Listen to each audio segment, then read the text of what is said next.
The advanced trials test your skills and everything you've learned, and free play lets you practice without constraints. In arcade mode, you can jump into heart-pounding local multiplayer matches for 1 to 4 players. On top of that, the party system allows you to invite your friends into private matches that let you take your rivalries online. If you want to play alone, the single-player campaign lets you build your own team to compete in league and cup tournaments to become the greatest team in the universe.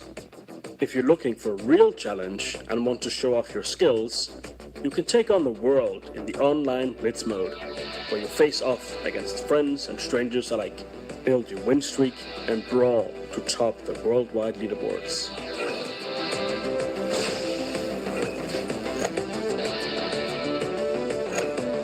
Hypercurve is one of the game's core mechanics, and it lets you control the ball mid-air.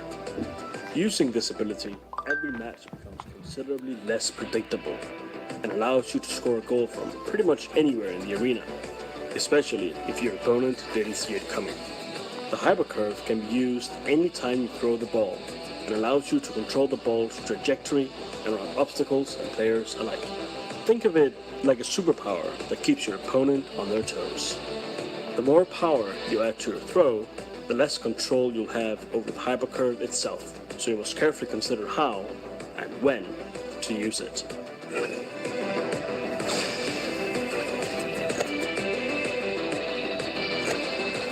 Times where the match may not be going your way, you can channel the Hyperforce, which gives your heroes superhuman power and the ability to launch their rivals out of the arena to help ensure a last-minute comeback. To acquire this ability, your heroes need to take damage, either. Hey, hi, and welcome to the PAX Overwatch Diversity Panel. I am Jen Cohn, and joining me is my fabulous group of castmates. We have 7 of my castmates from Overwatch who are all here to say hello. You want to say hi, guys? Yeah. Hi. Hello. Perfect. We're going to go around and introduce ourselves. So as I said, I'm Jen Cohn, and I do the voice of Farah in Overwatch. I'm looking at Caro. Do you want to go next? Sure. Hi, I'm Carolina Rabasa, the voice of Sombra Online. Crispin? Hi there. I'm Crispin Freeman, and I play the voice of Winston in Overwatch. Keith? Keith Silverstein, voice of Torgun, ready to work. Paul? I'm Paul Nakauchi, and I'm the voice of Hanzo. And Anjali? I'm Anjali Bhamani, and I am the voice of Symmetra. And finally, Benz? Always saving the best for last. Benz Antoine, the voice of Baptiste. Thank you, guys. This is so nice, guys. We are all in this together. Perfect. So, I know, perfect. So, this was a very appropriate panel to assign to us because, as we all know, Overwatch is a very diverse game, and that's been a focus of Blizzard's in creating this game. And they put together a cast of characters from all over the world with all different kinds of backgrounds. Does anyone want to start by talking about their character's background? And specifically, if there's anything in your own background that relates to your character? Caro. Hi. You know, Sombra is Mexican, and I'm not. I'm Colombian, but living in New York, auditioning for a bunch of voiceover stuff, they always needed Mexican accents, so I felt like I connected to that. But the cool thing about the Overwatch community is that they've kind of embraced the Latina aspect of that in Overwatch. I mean, I know Reaper's also Hispanic, but Sombra's the only one who speaks Spanish, so I feel like we all connect on that level. Like, it doesn't have to be that you're Mexican to really love Sombra. And I feel like I meet so many Puerto Ricans and Hondurans and Argentinians who love Sombra because of the Spanish aspect. And then there's just some cultural things that make sense for all of Central and South America. And that's where we've connected. Like, there's all these jokes about like Sombra's, you know, parents maybe throwing a flip-flop at her, because that's a very typical Latino thing. Like, your mom gets mad and she's gonna like chuck a flip-flop at you. So that's called the chancla. So I think it just goes across all of any Spanish speakers. And so I feel like I've connected with her on that level. And there's just something about the language that I think connects everybody to it, which is really special. Yeah, I think across the board, some of the coolest connections with people's backgrounds in this game is the fact that a lot of the languages have been brought in for so many of the characters. Even those of us, I know he's not here, but those of us who maybe don't speak the language, Johnny Cruz, once they decided, he actually learned to speak the Brazilian for his role in order to be able to create that authenticity, and I thought that was really, really special. He did? He never did. He heard that learned the before. Brazilian. For him. Yeah. Yeah. He Wow. worked so hard, and that is not an easy. I mean, it is not easy to speak Brazilian Portuguese. It is like I've got feijoada. That's what I got, and abraço. That's it. I'm like, I can talk about the food. That's all I got. As far as Symmetra's background, I'm Indian American, so I definitely connect with her on that level. And there is such a high value in Indian culture placed on STEM fields. Mm. And so the fact that she was born in the slums, ends up connected with a dubious company, but with a company that is using technology and using science and using that for ostensibly for the world's good, I think is a really, really cool thing, because so many people in my family are connected that way as well. And then of course, speaking the Hindi is just so much fun. This is a little known fact that I like to tell people, but when she got her Hindi ultimate, when it was no longer the boring teleporter online and it changed to Yahi Param Vastavikta Hai, specifically, I was told in the booth, and I believe it was Michael Chu who said this is your justice reigns from above. Yay! So, all connected to you there, Miss Farr. Love it. Yeah. Keith? I was going to say, so I connect with Torbjorn actually on a couple of levels, just in terms of being a father. I connect with Torbjorn on his optimism and his practicality. In fact, when I was setting up for this, I was trying to get some cool wireless little earbuds, and it just wasn't working. And I said, just give me what I know already works. And that just feels like a very Torbs thing. Yeah. Now, Torbjorn is Swedish. And when we started recording for him, I had no idea what... I'm adopted, let's state that first off. So a lot of my ancestry, I'm still learning. I'm on 23andMe, and I'm finding out new stuff all the time. And I have since being cast for Torbjorn found out that I am Scandinavian, and they're still trying to figure out exactly from where. So there's still hope that I may actually be Swedish, because I'm just about everything else. So Nice. That's amazing. Isn't that crazy? Yes. Totally wild. Paul?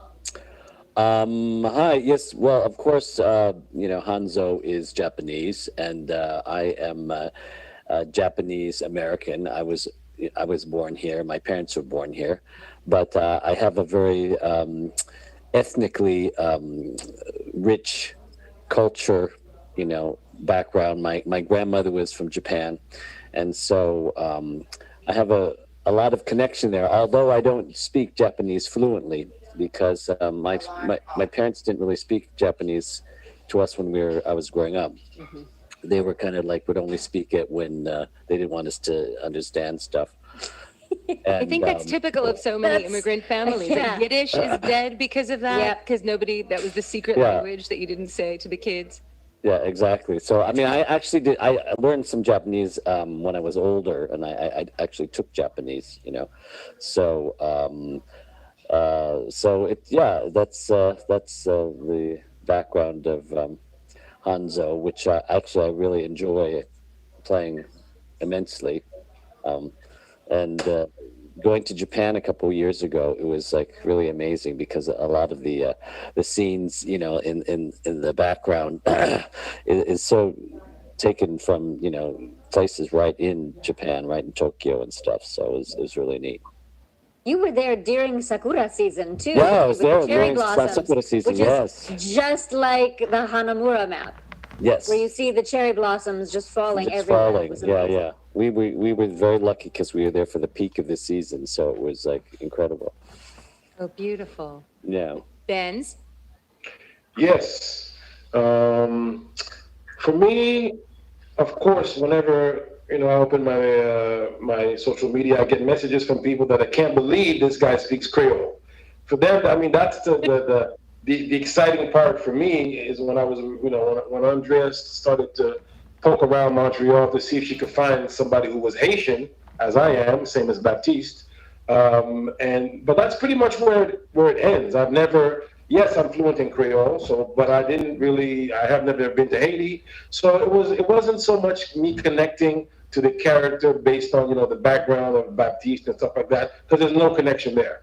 But the connection for me was Haitian, of course, but doing an accent, a French accent in English was kind of tricky, right? Even with the name itself, at first, everybody, my mom was mad at me because she was like, how could you make such a big mistake? I said, what was the mistake? She said, well, how do you tell people your name is Baptiste? You should say Baptiste. And I'm like, well, I should say Baptiste if I was speaking in French, but it's sort of, in English, there's not really that many silent P's. So right there, you see how many, you're so-called connected, you're from you have the same, born in the same country, speak the same language, and just with my mother and me, she's like, you're wrong, you did it wrong. and I'm like, no, actually, I believe I did it right, because when Andrea asked me the question, she was speaking to me in English, I was performing in English, so my instinct was, okay, I'm going to say the name as an Anglophone would say it, and not necessarily say it like a French person would say it. And since then, a lot of people online sort of supported that view. Of course, they love the game, so that doesn't hurt. But yeah, it's definitely it's been an amazing journey for me. As most of you know my story, this is my first voiceover gig, so I'm just a rookie, following you guys' lead. So it's just amazing to be part of such a great family and a great community, not just with you guys, but with the fans as well. So yeah, I don't necessarily connect with him in that sense, but there's a lot of him in me, especially the dancing. I think me and him dance the same. Love it. I just have a question about Creole. So exactly what is Creole in terms of the combination of, it's French. It's basically broken French. Okay. So it's like, it's like someone who speaks French, if you speak Creole to them, they sort of maybe can understand, because the verbs are from French, right? Are based in French, but then they break it up. They broke it up to make sure that I don't want to get too deep in the history, but just to make sure that the French soldiers that they were colonized by would not understand what they were saying. So they would speak the French and then break it up. So it's very similar to a lot of Caribbean countries in that regard, that they break up. The English Caribbean, they broke up the English. And the French Caribbean, they broke up. Doesn't it vary depending on the country you're in? Like, isn't Creole slightly different depending on where it's spoken? It is slightly different. Okay. But again, the verbs are based, come from the same place. So you can find, if you're from Dominica, or if you're from another country that speaks Creole, like maybe Mauritius. There's people who speak Creole from Mauritius, but they understand, and actually they can understand us from Haiti more than we can understand them. So I don't know if it's maybe just a strict numbers game, because there's so many Haitians around the world, and they're very confident people, so they're everywhere. They're in Miami, they're in New York, they're in Montreal, they're in they're in Toronto, they're in Vancouver, they're everywhere. So in that regard, we feel lucky that way, because the other Creole speakers tend to adapt to the base of our Creole, which is kind of cool. But so if it's a hybrid between French, what's the other languages that it's a hybrid? Oh, well, yeah, that's a good question. There's a lot. There's some English words. There's some Spanish words. There's a lot of it's a lot of mix. For example, I'll give you an example. In Creole, if something smells bad, or if your feet smell bad, they call it mayas, mayas. And if you really slow that down, that will sound like my ass. My ass. That's hilarious. So, oh my God, I love it. Yeah, so there's a lot of mixes, and you learn every day. The more you hang out with older people, they teach you things that you didn't know. Obviously, since I've never really been there, and I've never even been educated in French either. So I came from a very unique place as well, in that I knew I was right in what I was saying, because I started school in English. That's all I knew. French I picked up, of course, as a kid, but I never went to school. So when the question came to me about the name, I just answered instinctively, and I knew that was right, even though everyone in my family still thinks I'm wrong. But that's something that a story of my life. I was gonna say that's the same. That's the same thing. Whenever I try to speak Hindi around my mom, she's like, "No, it's yahi param vastavikta hai." And I say, "Yahi param vastavikta hai." No, yahi param vastavikta hai. And I'm like, "We're saying the same thing. I don't see the difference." But to this day, it's just there's a little something. It's just a little something. Oh, mom. Crispin, did you want to chime in with anything? Sure. When I was The connection to being a space monkey. Sure. When I was called on to play Winston, this gorilla from the moon, I reached deep into my space elf background and thought, yeah, this is perfect for me. I'm an elf from space, and it seems obvious that I would be hanging out on the moon with Winston. One of the things that I really appreciated years ago, we had a United Nations of Overwatch panel. And everyone who was in the panel that year, they put little flags out where they were sitting with all the different flag countries, right? The flags of the different countries that their characters represented. And they made one for me, which I kept, which is a moon flag. Stop it. I still have my little moon flag because Winston is from the moon. Yes, I mean, I think, well, the thing that I think that I really identify with Winston is his idealism, and this notion of sort of looking down at Earth from the moon is this notion of what they call in philosophy the fusion of horizons. When you look at things from enough different perspectives, it starts to fuse into this one sort of vision, and you sort of see it as holistically rather than as pieces against themselves. And if there's anything that my background is, even though I look like a pretty normal white guy, on my mother's side of the family, I'm English, Scottish, German, possibly some Native American thrown in, and on my dad's side of the family, it's Russian, Romanian, and Polish Jew. And then I was raised in Chicago by a black woman for much of my life who came from the south side of Chicago. I would run between downtown Chicago to the wilderness of Montana. I would also go behind the Iron Curtain. My family used to go to Czechoslovakia during the Soviet occupation. We would help out artists over there. So I was sort of dipping back and forth between Western democracy and Soviet occupation and oppression.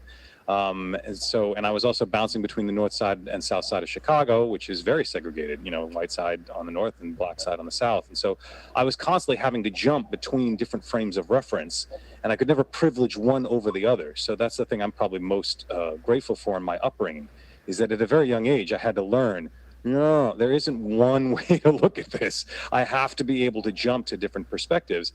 And so when somebody like Winston comes along, who basically looks down on the earth and goes, I see how this works. Sure, this sounds great. And it's like, well, yeah, that makes perfect sense that I'd end up playing a character sort of like that. Well, I too am 1/4 space elf, so it's a very small world that we share. But you're half Ashkenazi Jew, Eastern European Jew. I didn't answer in the beginning. I am 100% New York Ashkenazi Jew, and my Middle Eastern accents are mediocre at best. So it was very much a lucky break when I got cast as Farah, and they explained that she came from this very international background, and so it got to be more pan-Mediterranean than specifically Middle Eastern, because I could have done a mean Israeli accent, but my Arabic accents are not all that much. But what I love about Farah is her relationship to her mother, it being complicated, her being so human, and that she's the great uniter, and she's the one who really pulls everyone together to work together. And she too is someone who wants to see everyone working together in a team and not necessarily be divided by their differences. So it's beautiful. What's really lovely about, I just wanted to piggyback on that. What's really lovely about what you just said, Crispin, and also what all of you have said too, is that, I know this is a diversity panel. We tend in the world to think of diversity in terms of either race or at least, our ethnicity, or because we're all the human race. So that's not really accurate. So either our ethnicity or maybe our sexual orientation or whatever, like very specific structured things. But I think what's so beautiful about this game is that the diversity comes more from, there are so many unique characteristics to each character that are that create who they are. They are the sum of their experiences and the sum of so many different things. So it's not just about, oh, that's the Indian one, that's the Mexican one, that's the Swedish one. It's not just that.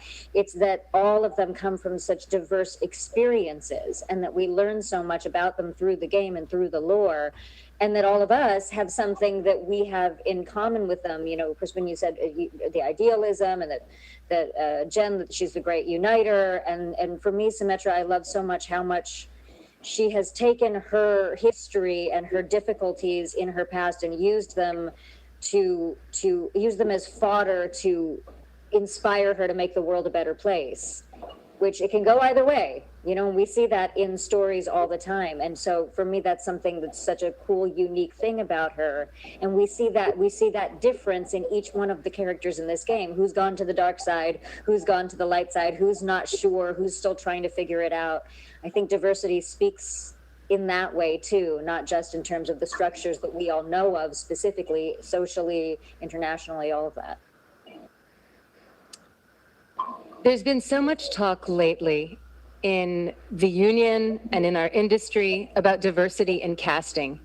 And I wondered if you guys have had specific instances where you've either felt supported in that way or felt that there was that it was something being paid attention to in a positive way or in a negative way. Did you ever feel like you were being asked to do something inappropriate? Do you have specific opinions about that? I mean, I know that I was recently listening to a conversation between a bunch of people who were talking about wanting there to be much more specificity in casting. And yet our union, I think, has supported people of all different backgrounds getting to play different characters of different backgrounds, because that's the beauty of voice acting. Does anyone have feelings about that? Benz, jump on in. Yes, it's interesting because, as you all know, this is my first voice gig. But since that time, I've been approached by many different agents and whatever. So I signed on with this agent in New York. I signed on with Buckwald, right? And they were, well, we'll talk about that after because that has since changed. But during that time, I was with Buckwald, and they basically, the voice department, they were like, we want you to be more Black. For a lot of the stuff I was reading for, and in my mind, I'm like, wait a minute, what do I sound like already? So now, I come from most of my work, 99% of it has been on camera. So you're already restricted. Obviously, you're on camera. You can't hide. You are what you are, which is great. Then when this came, I'm like, oh, this is nice. I can go into doing different things and having fun and not being trapped in this 6'4" Black guy body, which is not bad, by the way. But I figured I could explore, artistically, creatively, just go out and do different things. And the first thing the guy tells me is, no, I need you to sound like more like Black. And I'm like, I didn't really have any rebuttal. I didn't really know if is this the right way or the wrong way? Is this how it goes down in voice? So I didn't really know how to react to that. And I actually never mentioned this to anyone until today. I felt like, in my heart, I'm like, it didn't feel right, or anyway, it didn't feel like something that I wanted to restrict myself in that way. I didn't feel like that was what I wanted to do, and ultimately that kind of like what led to us not really working together anymore. Because if there's one thing after 30 years of being in this business, you have to be happy because the journey is too long to be results oriented. You know what I mean? So that was a really weird thing. I'd love to hear how it goes down for you guys in that respect, since you guys have a lot more experience. Crispin? So some of you may know that I run a podcast on voice acting called Voice Acting Mastery. And in one of the interviews, I did a very long interview with Phil Lamar, talking not only about his experience as an actor, but I took extra time to talk to about his experiences as an African-American actor trying to deal with the casting challenges that he faces. And it's something that I've actually had to work with my students as well. In addition to the podcast, I teach students. And it's very interesting, Ben, because I had a African-American gentleman come to my class, and he was a really good actor, and he was of African descent. I mean, he was from Africa. And so his accent was very unique, and it was a blend. It was a blend of sort of sounding like he was African and also American. He was sort of mixed, as most people's accents are when they come to America and they start learning English. Some of the words they say are more in their native accent, and some are more American sounding. Absolutely. And so he would get up to do characters, and I would have to say, he was a wonderful actor. His name was Bomba John Bomba. And I said, Bomba John, you're going to have to deal. I understand that Hollywood is painted as this very liberal place, but when it comes to casting, they can be really conventional and really sort of closed-minded about stuff because they're so afraid of alienating an audience. They want to make it simple, and which means that they often go for stereotypes. And I said, right now, your accent is in the middle. You're not vanilla and you're not chocolate. You're like the swirl at the yogurt place, right?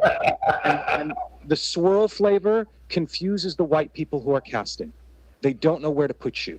So you either need to sound like you come from South LA and like you're from Compton, or you need to sound like you're in Black Panther, right? You need to sound like you are full African. And he went, oh, I get it, right? He had to make that decision about one way or the other. Guess what he got cast as? He's in Black Panther, right? He was an actual on-camera actor in Black Panther like a year or so after he took class with me, playing an African warlord, because he got it. You know, now I gave him those tools because I want him to succeed. It is sad that that's where we are, right? That we're still sort of fighting with that. And even Phil Lamar says in the interview that I do with him that even when he's trying not to, quote, sound black, that he will get cast as the one African-American character in the animated show. So I think the challenge is that when we're dealing with live action stuff, there's a lot more pressure for diversity, and there's a lot more pressure to let people be authentically who they are.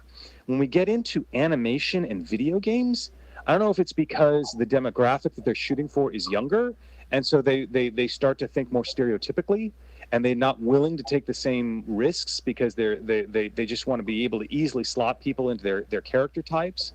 But it is a challenge, and what I think what's going to solve it is more diverse writing, right? Yes. Rather than trying to shoehorn things into old storytelling tropes, we need new stories. We need new stories that have these more diverse characters. And so we don't have to mess around with this kind of thing. But we can play with that. I see that in something like Steven Universe, which I was honored to work on. You know, where they play with all sorts of diversity. It just got announced in Owl House, this really cool Disney TV show, animated TV show, that the main character is bisexual. Wow, that's cool. You know, that's really nice to have going on. But they also get a lot of pushback. Disney got a lot of pushback about that, and even the woman who's producing on it said, you know, I'm bi. I wanted my main character to be bi, and the executives at Disney said you can't do that. And then somehow, like a year into production, they said, okay, we think you can do that, right? So even in a place like Disney, which is usually, in terms of its politics, very LGBTQ friendly when it comes to their parks and when it comes to everything they're doing sort of physically in the world, in their storytelling, sometimes they can get really conventional and sort of conservative about stuff. So it's tough. We've got to keep boosting the voices and the creators who are trying to do more diversity and get different types of characters in the storytelling, so that people realize that these people exist and deserve a voice as anyone else does. Absolutely. Paul? My experience has been, you know, the irony of doing voiceovers as a Asian American performer is that it's great that they are actually using Asian performers now, because in the past, you know, a lot of times Asian voices were done by white people. So it was great because, like, years ago, I was getting hired because I was like one of the few Asian, you know, voiceover people around. But in terms of doing other voices that aren't Asian, I can count on like one hand in terms of, you know, voices that I've done that aren't, you know, and I don't particularly sound Asian in my normal speaking voice, you know, but I've done like maybe little voices in like in a larger, you know, series or something. I've done a couple voices that weren't Asian, but that's about it, you know. It's always sort of like the samurai voice, or the, like I did for Carmen Sandiego. He was another kind of like a ninja character. And the interesting thing is that they don't necessarily want someone who has a really authentic, like Japanese accent, because it's hard for them to understand. It's hard for people to understand. So, they asked me to, like, well, can you take it out more? Can you take it out? To the point where it doesn't even really sound like a Japanese accent to me. But then they'll be go, oh, that's it, and it's just like a tiny, Like a reference to it, like a just nod tiny, to it. just a tiny nod, like saying your ahs, like I'm going to, just tiny little modifications. But I mean, it would be nice that at some point that we would be able to be seen, and I mean, literally everybody should be able to do all kinds of voices, right? Because you don't see who the person, right? But that's still that way. That still is an issue. Yeah, that still is an issue. And I actually want to speak to the flip side of the experience, because even though, after being in theater and then being in film and TV and being here, like I've run the gamut of extremely offensive experiences. And then now more and more, as the world, I feel like, is changing, despite this kind of intense struggle that we are having in the world between between different mindsets. I'm actually seeing a really, really cool wave of openness, at least in the auditions that I'm getting and the roles that I'm getting, and in the complexity of things as we start to create them. A character that I did in Apex Legends just came out, and that, much like Overwatch, that is set in a future, so there's already an element of fantasy to it, and yet they're still doing everything that they can, just like Overwatch, to make sure that they are honoring the ethnicity and the background and the complexity of all the characters they write. And they've decided that this character, the way into this character is she's Indian and then moved to the UK, and she's really scrappy, and so she has all the Cockney slang, but she speaks with her native accent as an Indian.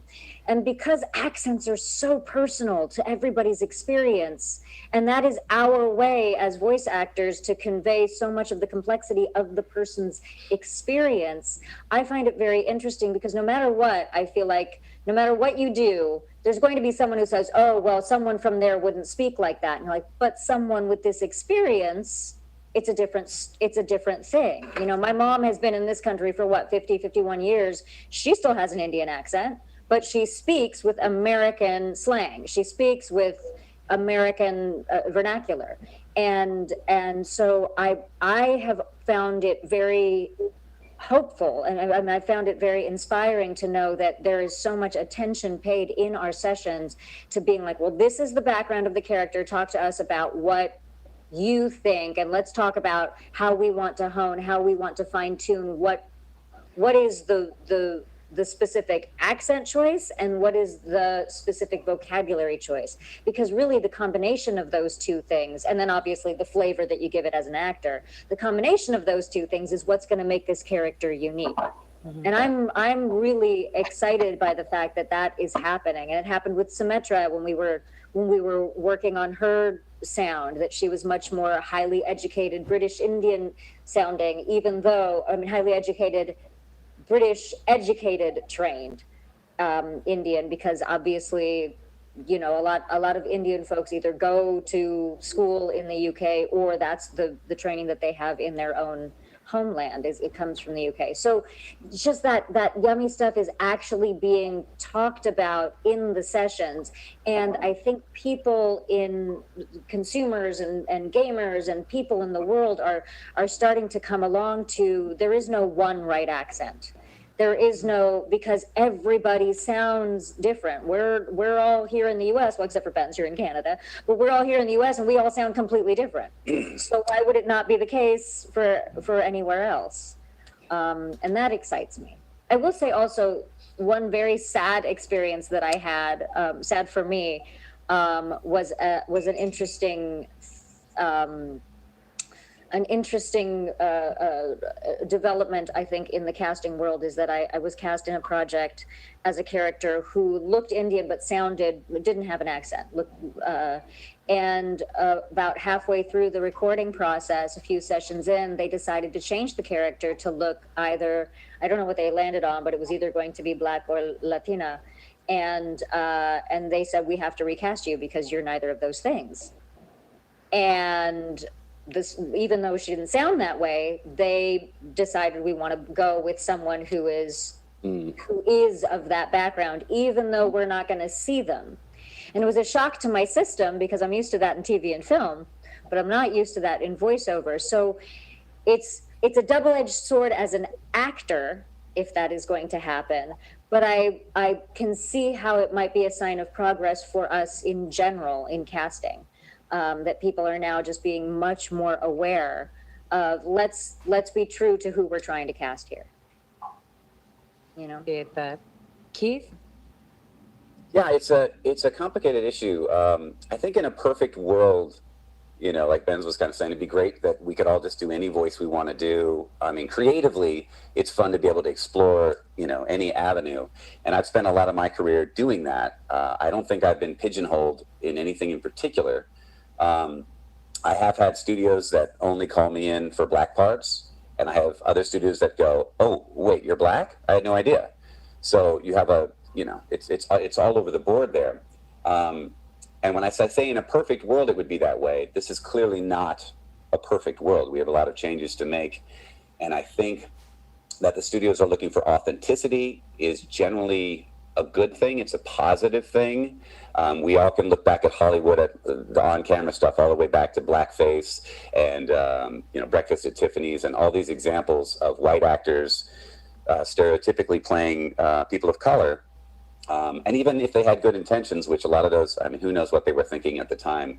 I mean, that stain has lasted to this day and will continue to continue on. And so it's not a perfect world. And I've had fans and I've heard discussions and people say the actor should always be authentic, but also how feasible is that? I mean, let's say you're doing a video game and you're supposed to play 20 characters in this game or 10 characters or whatever the case is.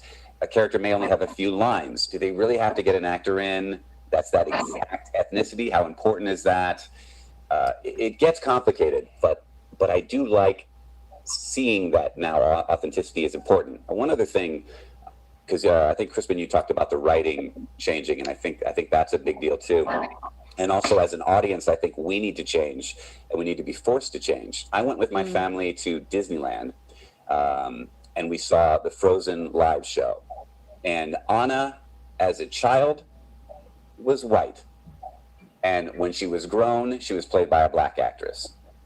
It took the audience all of about 5 to 10 seconds to get over that and to move on and to enjoy it. And it didn't matter in the slightest. And I'd never seen that done before. It wasn't done for any particular reason, but it didn't matter. And I think when the writing changes and the audiences change and we start to realize that, I mean, there are times where authenticity is very, very, very important. And there are other times if it's not spoken, the lead character doesn't have to be considered Asian.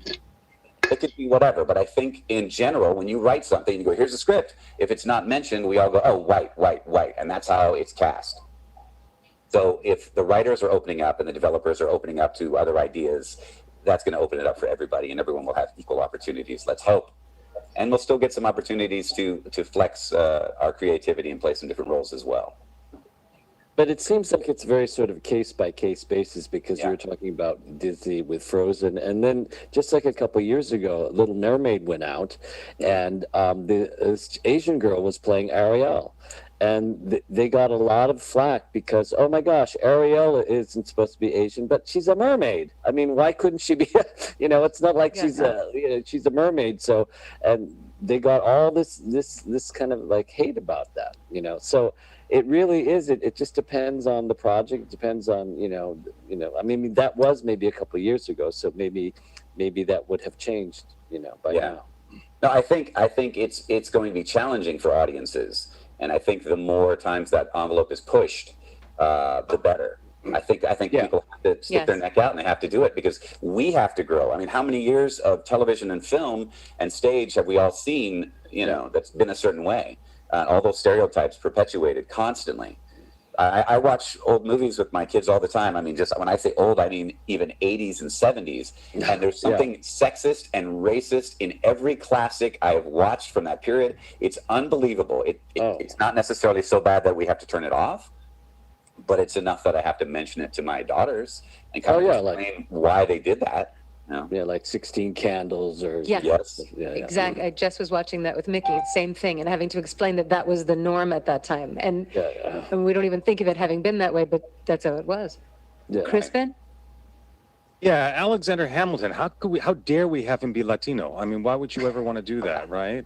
We just need to stop. Let's just cancel that. Like, that's just not authentic, right? Of course, it's ridiculous. I think one of the things I want to chime in about is this notion of challenging the audience, Keith, because I think that's very interesting. In the world of sci-fi, that is one of the features of science fiction storytelling. The people who read science fiction want to be challenged. Because one of the common trends in science fiction is an expansion of what we consider our in-group. Often in science fiction, there is storytelling where there's an us versus them storytelling. And the storytelling says, no, they are not a them. They are also an us. That we are going to extend to this other race or species or aliens or whatever the same rights and privileges that we would give to any sentient being.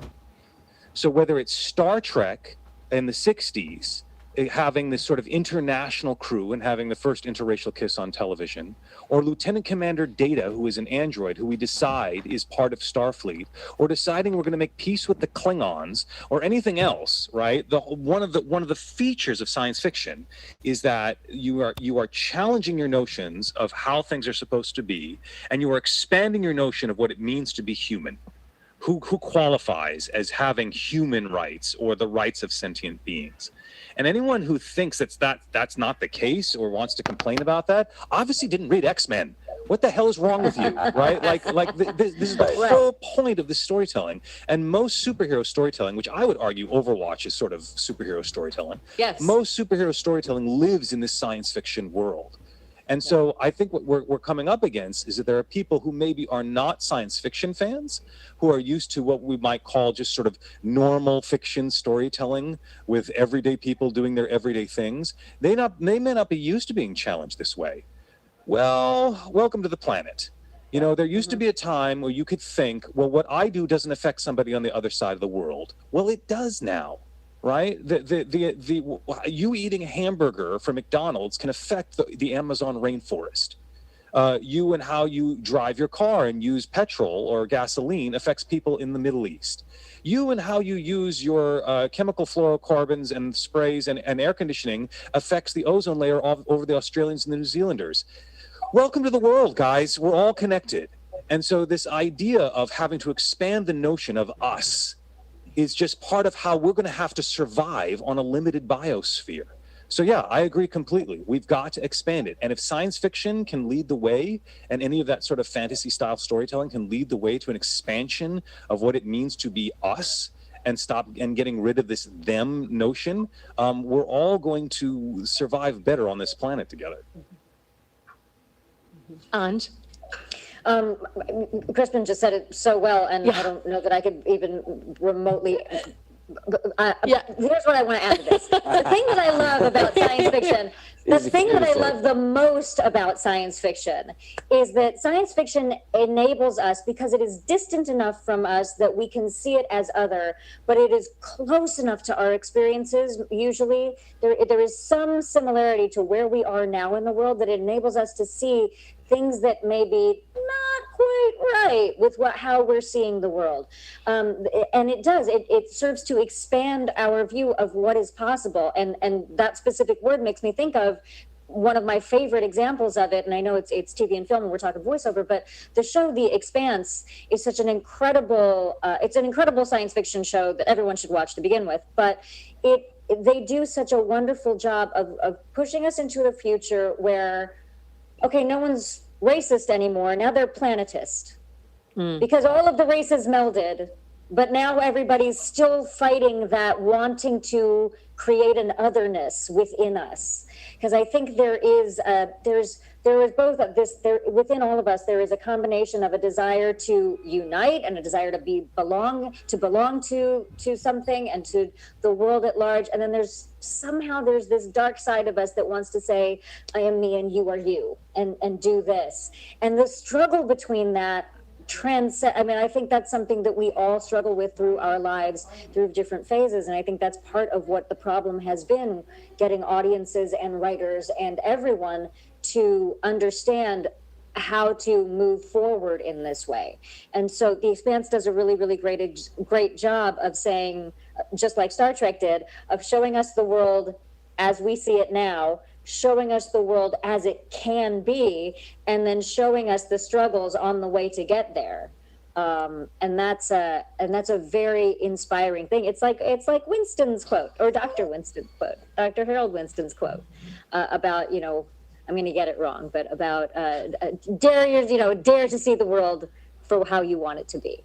Yeah. And I feel like that's what science fiction is all about. And that's why I love so much. I love fantasy fiction, but it feels like it's stuck in one era usually. And science fiction feels like it moves forward. And that's why I love that so many games are set 700 years in the future, or on a different planet, where we can see that potential for progress. Cara. Yeah, adding to all of this, I think our audiences do need to, obviously expand their minds in all of this.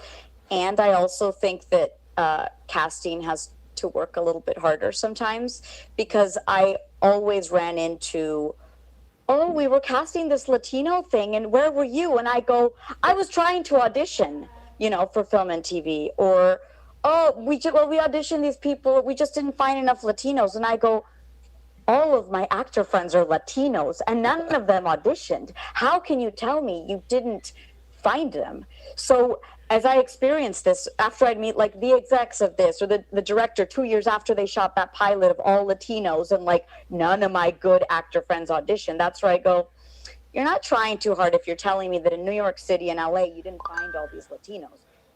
Right now, yes, that's changing for sure. And I've been told for the longest time that I'm too light to play Latina. So that's been my on-camera struggle. Right now, I'm really grateful that in voiceover they call me for that, because I think that too often they just said, oh my God, we have this white voice actor who can do 1 billion accents, which is amazing. And I love accents. Of course I want to do them all. But for so long, it's just like we weren't getting called in to play our own people.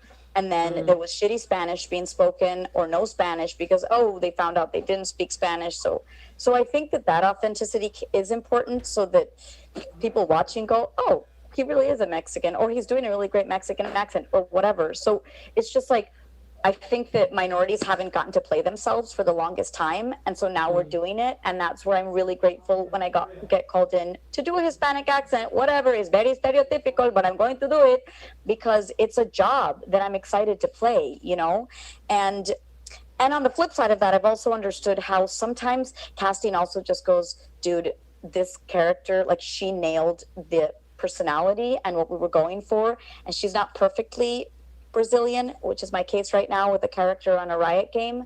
Like, yeah, some fans are like, she's not Brazilian, why did you cast her?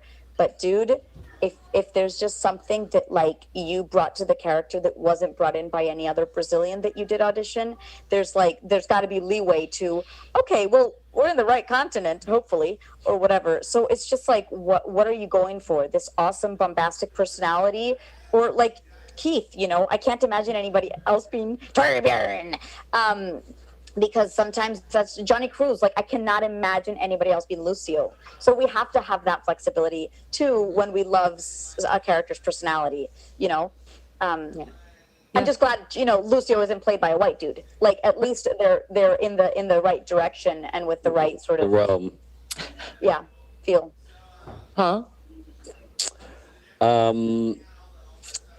Yeah, I guess I was just going to talk about what Anjali was saying about the us and them thing. I mean, I think part of the thing is that is just sort of the structure of drama and theatrics, is for there to be an us and them. Every story has sort of like you know.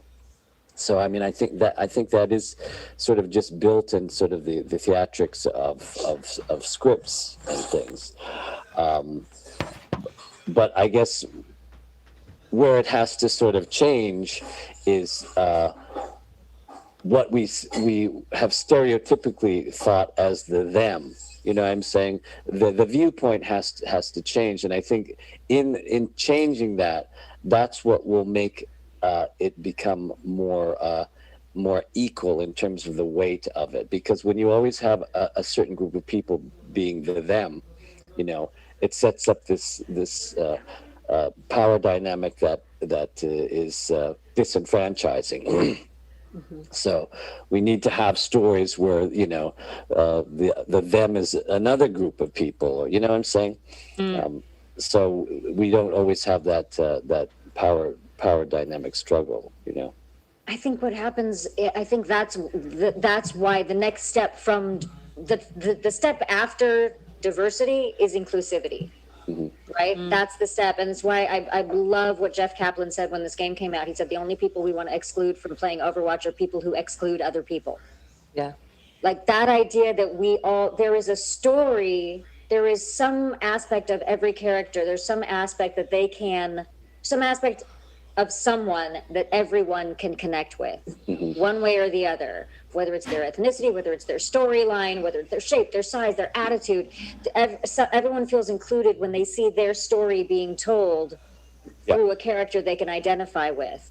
And it's how many different ways can people identify with the characters, I think, that makes that happen. So it's not Noah's Ark, it's not one of every ethnicity, it's how many different complex characters can we show that look and sound and feel and do completely different things. That I think that's the exciting development and I think Overwatch really did a great job doing that and kind of started this wave. And there are many other, I feel like the world is starting to come into that more and more and more. Crispin? This us and them thing is a challenge, right? Because we have hundreds of thousands of years of evolution that say, this is my village, and I'm going to defend my village. And those people on the other side of the mountains, I don't know what they're like, and I don't like them, and we're going to fight with them, right? So it's a massive experiment, and it takes effort, and it takes work. And I'll tell you, it's the Japanese storytelling that taught me how to look at the them as an us, because it sort of depends on your cosmology and your culture. If you work in a cosmology where there is good and there is evil, and the evil is unredeemable, then that you say as evil, as them, can only be eliminated, right? Obliterated. There's no redemption of evil, right? And we see plenty of storytelling like this. Who are the good guys? Who are the bad guys? There's no redemption of the bad guys. But if there's anything that I learned from watching Japanese animation, is that you might be able to find some sort of common ground. Astro Boy is a classic example of this. And I use this example, Superman fights Lex Luthor because Lex Luthor is evil. Now, Superman doesn't kill Lex Luthor because that would be immoral, but he jails him and he imprisons him and Lex Luthor escapes and the story continues, right? But there's no reforming of Lex Luthor. Lex Luthor's always going to be a bad guy. In Astro Boy, who is sort of the equivalent icon of comics and animation in Japan, Astro Boy, in the last iteration of him that Tezuka worked on in the 1980s, he had a brother called Atlas, who was made from the same plans as Astro Boy. So he was a little robot boy, just like Astro was. But Atlas was raised by very nefarious criminal characters who wanted to use him for bad things. And Atlas basically has a chip on his shoulder against humans. Because in the world of Astro Boy, there are the robots and the humans discriminate against the robots. They see the robots as lesser. Well, Atlas as a robot says, what are you talking about? We robots should be ruling the earth. Okay, it's not far from like a Professor X Magneto thing, right? Where Magneto feels sort of similarly. And so there's one episode in Astro Boy where the only one who can save the Earth is Atlas. And Astro Boy turns to his brother basically and says, please, will you save the humans? I've been trying to be this ambassador between these two worlds to find a way for us and them to live along. And Atlas says, you know what? I'll do it. I'll do it because you're my brother. I don't like these humans, but maybe they're redeemable. Maybe there's something there. So I'm going to help them right now, and then I'm going to go off, and I'm going to think about it, and I'm going to come back and tell you what I think. There's a possibility right there for some sort of understanding between the two. The notion that we're all going to look at everyone on the planet and treat them as family, that's a big emotional lift, right? Is that really practical and feasible? I don't know. But if we constantly strive for saying, now, come on, do they have a point? Where they're coming from, do they have a point? Even if I disagree. And if they do have a point, are they just going about it in a bad way? And could we find a better way to solve whatever the problem is? Because otherwise, I don't know how we survive on this biosphere together. You know? Yeah. Yeah, we're not doing such a great job at the moment. So.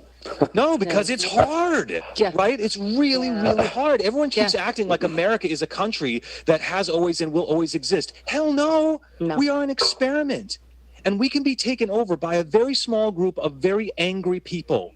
Look at Germany in the 1930s. It doesn't take much for a bunch of clowns to exacerbate people's fears and to go right back to that lizard brain, right? And go back to those old instinctive fight or flight instincts that we've evolved over hundreds of thousands, if not millions of years. It takes effort, it takes care, it takes empathy, it takes what we would call as humanity, right? Which is empathy for somebody else, to say, I want to punch you in the face, but there's got to be some better way that we can solve this problem than ripping each other to pieces. I think we have to wrap up. You do? So amazing. I know. I'm so inspired. Guys, I've said so little because it's my first time moderating any of these things on Zoom, and I'm listening, and you guys are brilliant. Let's wrap up by talking about, in our future in gaming and in Overwatch specifically, what are we hoping to see in the development of games in general and specifically in Overwatch? What are we hoping for? More backstory. We want more. Seriously. Lore. We want more lore. Truly, that is it, because the lore is what shows us the complexity of all of the characters. The more we learn about all the different things that make them, the more we see that it's more than one thing that makes someone. The more unique every person is, and then the more everyone realizes, no matter what their walk of life, they are unique in their own way, and they are not alone, both at the same time. And that is what I'm really hoping people see, so that they can get into the story that way. And that's what the fans really connect with is the backstories. You know, they really want more of that. Absolutely. Yeah, I mean, I think we see, I see Sombra as this badass who can do anything and who's not scared of anything, but she has to have a vulnerability. She has to have loved somebody at some point that she lost, and therefore now that's why she's her own agent who will, screw over her own side if she needs to. I think that once we understand what happened in the past with all these people and who the important, loves were, it makes them human, right? Because we all want to love or be loved. And be loved. So the more we uncover all of that in all the characters, I think the more interesting it gets and deeper. I want to see how we include Omnics in the us. There's been gestures towards that, and we have null sector now as this sort of break off aspect of the Omnics that are causing problems. But part of me wants to know, what is the inherent nature of silicon? We sort of know how carbon-based life forms work. And we know that social animals have a sense of morality. We have mirror neurons, and we have a sense of fairness and equity. And we can measure this not only in humans, but we can measure it in chimpanzees and dogs. There are people who measure morality in animals. And it's an aspect of evolution in social animals that we develop a sense of equanimity and fairness. What is the essential nature of silicon? Right? How does silicon work in an evolutionary standpoint? This is something that the Matrix was sort of teasing with, but never really solved effectively, in my opinion. The third film sort of didn't really answer it. But if Overwatch could actually address what the inherent nature of silicon is and how an artificial intelligence works in an evolutionary standpoint and finds a way to work in a society, in a social construct, we have a way forward in life. Yeah. I love you, Crispin. Oh my God. Great. Hey, everyone, I'm so inspired. When Crispin speaks, it makes you feel like, oh my God, what do I have in my brain? The Oracle, the Oracle. I can't stand it. Everybody, let's go through everyone and say where people can find you and follow you. Okay, your socials. Caro, start it off. Hi, I'm on Instagram as Ravasa. My YouTube channel is called Hispanglo-Saxon because I do a bunch of cool videos with most people here, which is great. Twitter, Carolina Ravasa. Ta-da! Yeah, Keith. I am on Instagram. I'm just Keith Silverstein, easy to find, and at Silver Talkie on Twitter. You can find me there usually. Yeah. Anj. I am Sweet Anj with 3 E's in all of the places, on the YouTube, the Twitter, the Instagram, and the Facebook. I'm Anjali Bhamani because Sweet Anj is my personal page, and all you'll find there is doggy videos. Benz. Yes, Facebook and everywhere is Benz Antoine, and on Instagram it's Benz Antoine Official. Nice. Paul. Yeah, I'm just Paul Nakauchi. Instagram, Facebook, and Twitter. I'm Paul Nakauchi1. Number one. Crispin. Luckily, my name's pretty unique, so I was able to get Crispin Freeman as a handle on almost every social media platform. I will warn you, I am not a social media person, but if people really want to enjoy my content, it's my podcast is usually what I steer people to. I put a lot of energy into my podcast, so I guess I'm old school. I'm broadcasting, not so much social media, but I try to share all of my ideas and content that way. And I'm at Hey It's Jen Cohn on Instagram, on Twitter, on Facebook, and on Twitch twice a week where I have a live stream, all at Hey It's Jen Cohn. Guys, thank you so much. This has been so much fun. This is great. I'm thinking about all of this now. I'm percolating. Yes. Thank you, guys. Thank you for moderating, Jen. You. Thank you, Jen. Great to see all you guys. Bye, guys. I miss you guys. Mwah. Bye. Mwah. Bye. Bye. Bye.